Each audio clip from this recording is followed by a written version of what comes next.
Welcome back. The name George Floyd has dominated headlines over the past week when it comes to race relations.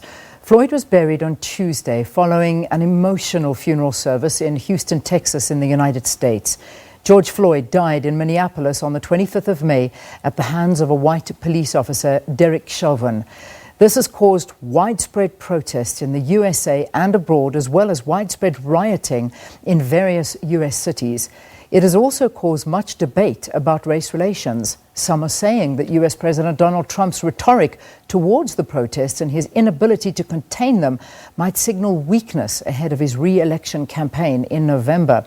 So to discuss this, we are joined by the United States Ambassador to South Africa, Lana Marks. It's good to have you, Ambassador. Thanks for talking to us here on the program. Thank you, Leanne. It's a pleasure to be here again. So you are quoted as saying that black lives do indeed matter. This when you said this when you handed over the ventilators. I think there were about 50 ventilators at the Chris Hani Baragwanath Hospital. Please explain to us your opinion regarding the Black Lives Matter debate. Yes. First of all, we mourn the tragic passing of George Floyd. Our whole nation mourns, our mission mourns. And if this has created more awareness of the systemic racism, not only in certain sectors in the United States, but with the history of the United States, the history of South Africa, and globally, and that Black lives do matter, then this is a very good thing. All the peaceful protests, all the awareness. You know, there's obviously been at the same time upheavals around not only in America but all over the world, including here in South Africa as well. So the question that we need to ask as well, and we look at the funeral where we saw civil rights icon, the Reverend L. Sharpton actually addressing the funeral service and giving some kind of a eulogy, saying that there is wickedness at the top. We understand he was making reference to President Donald Trump. What is your comment regarding this? President Donald Trump is a strong president, and he's done more for the African American community than any president in modern history. The unemployment for African American community is the lowest it has ever been. President Trump really cares. How? Perhaps you can outline that for us. What exactly has he done? He wants all the African American and all of America to be safe, and he wants all Americans to go back to work and have their jobs, and he values the First Amendment right to communication, to freedom of speech, and to peaceful protests. What is another story is where there's violence and criminal activity. Then we need to look at that differently. I mean, race relations, contrary to what you're telling us about the presidency of the now incumbent President Donald Trump, race relations in America are at an all-time low. And it certainly is not helped by President Trump's various tweets and different comments that he's come out with. I mean, when it comes to white people, specifically the far right, he calls them good people, but when it comes to black people, he tweeted, and to quote, "When the looting starts, the shooting starts." He also threatened to call in the military to stop, making the US appear very undemocratic. Again, let's get your views. He strongly believes in the First Amendment right to freedom of speech, freedom of peaceful protest. I think this, even though this has opened up a raw nerve with the systemic racism, I think going forward, so many things are going to be addressed now that won't have been addressed, that this, in a perverse way, is a very good thing. And it's opened up many, many conversations, much dialogue. We have a very complicated history in the United States, as does South Africa. And if this is opening up much dialogue, many changes, and many changes implemented by President Trump, this is a good thing. Yeah. Look, I mean, that we do need to see change. We certainly do. And we have elections that are coming up in the United States as well. And as we speak about reputations and things that may not be going in the president's favor right now, do you think that this is one point that is really going to damage his chances of coming in again as president of the US? Leah, no, not at all. I think this is going to create heightened awareness. I think the peaceful protests in the United States and all over the world are going to create, as I mentioned, much change that was needed, whether it's in the police force, whether it's across the board. And even within our mission, we're talking about what changes we can make, how we can address dialogue, how we can communicate together with South Africa. We had some terrific dialogue. And also in our American corners, I think it's really important that many of the civil rights leaders are speaking out, and Black lives really do matter. And I think this is coming into the forefront at this time, and it's necessary. May I ask, in terms of President Trump coming out and actually condemning the police behavior towards George Floyd, has he done that yet? He did indeed. He condemned this heinous act immediately. President Trump, spoke about it and said what a tragic, heinous act this was, as did Secretary Pompeo and as did Attorney General Barr. And immediately this police officer and the police officers that were seen so vividly in the first and second video are going to be accountable to the full extent of the justice system of the United States for very strong criminal charges. But of murder. Absolutely of murder, and it took some time for that arrest to happen, even though the video was doing the rounds. And you know, there has to be obviously a major case that needs to be answered to. I mean, these protests that are all over the place, and a lot of people also condemning the violence towards the protesters, because many of these protests are things where people gather very silently, kneeling down, not saying a word, just gathering, and yet they are being treated very violently. So this again going against everything you're saying about what Trump stands for, of being, you know, a reconciliator and condemning violence, when in fact, in reality and in actions, he's not. The vast majority of these protests, the vast majority throughout our nation, are peaceful protests.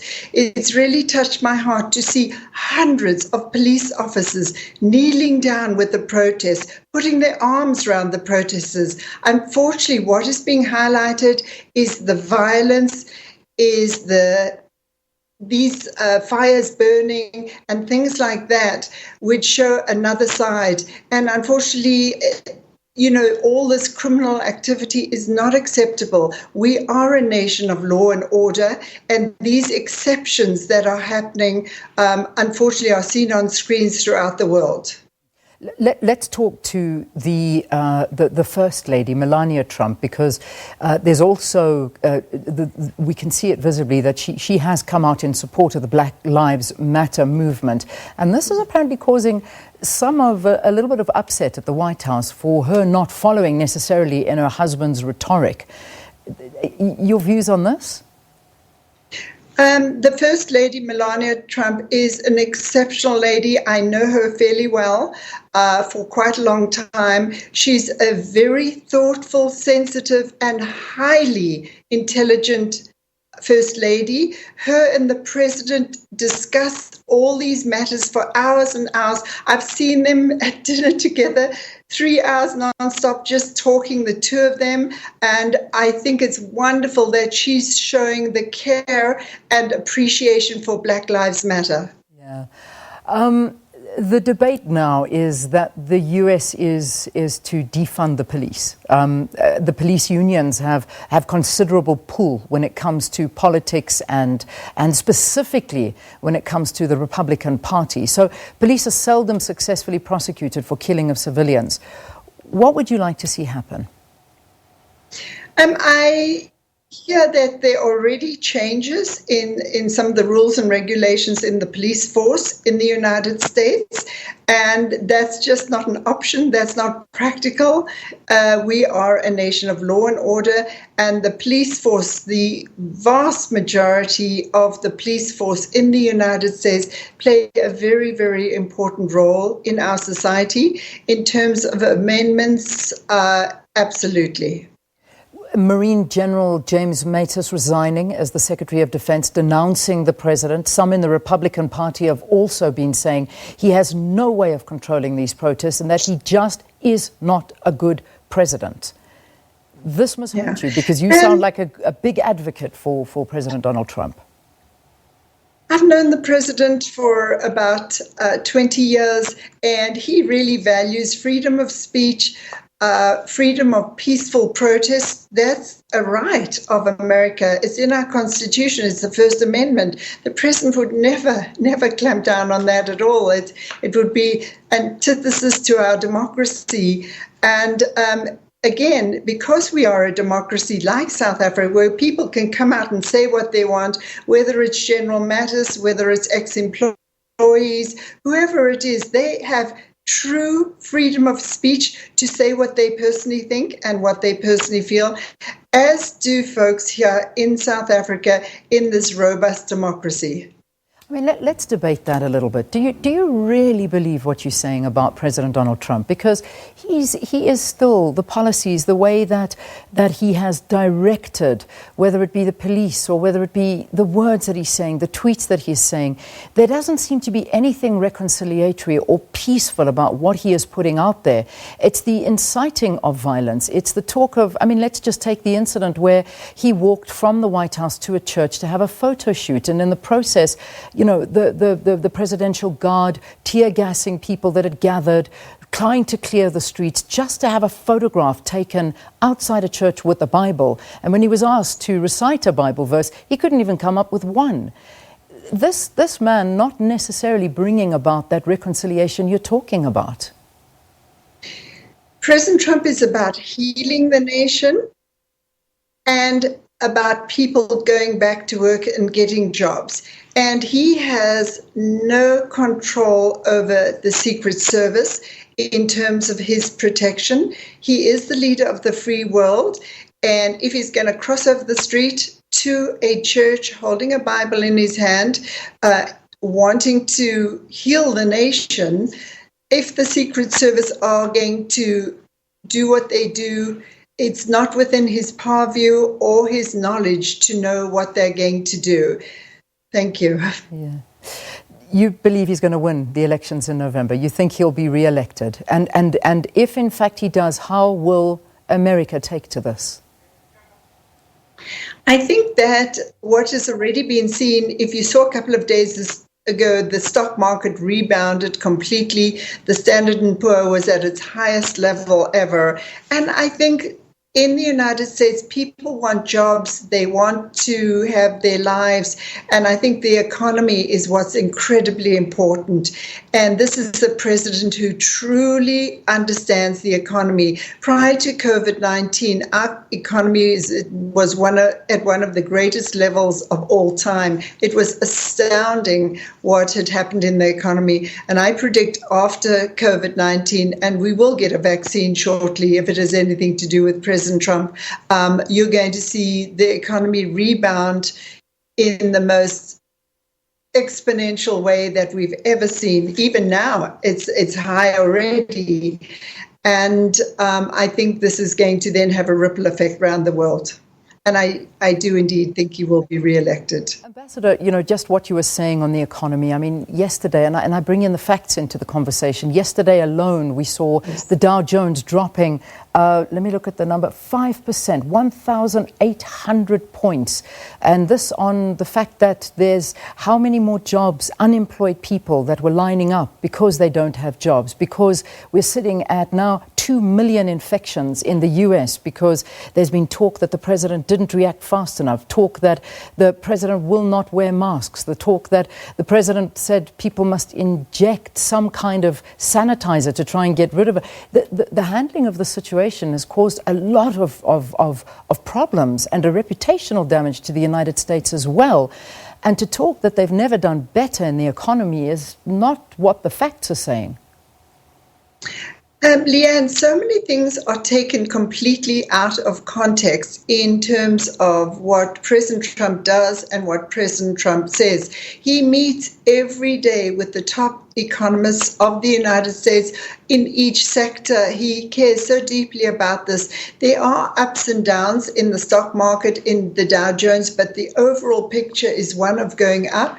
In the latest job numbers, the unemployment numbers went down quite substantially over the last month, and that's what everybody looks at. I think that some comments that he says are sometimes taken out of context. Again, he was building buildings in New York. He talks the language of the worker of America. He's not talking in highfalutin intellectual language. He's very down to earth in his language. He's very direct. He says things very, very directly. And I think, and I've said since I've arrived here, I think much of what he says is misinterpreted and taken out of context. Ambassador, I have to leave it there, unfortunately, because we have run out of time. But we thank you for your time. We thank you for your views and talking to us here on the program. Lana Marks, the United States Ambassador to South Africa, discussing race relations in the United States in the light of the death of African-American George Floyd, who was killed while a white police officer, knelt on his neck for almost 9 minutes. Derek Chauvin. All right, let's get your news. It's just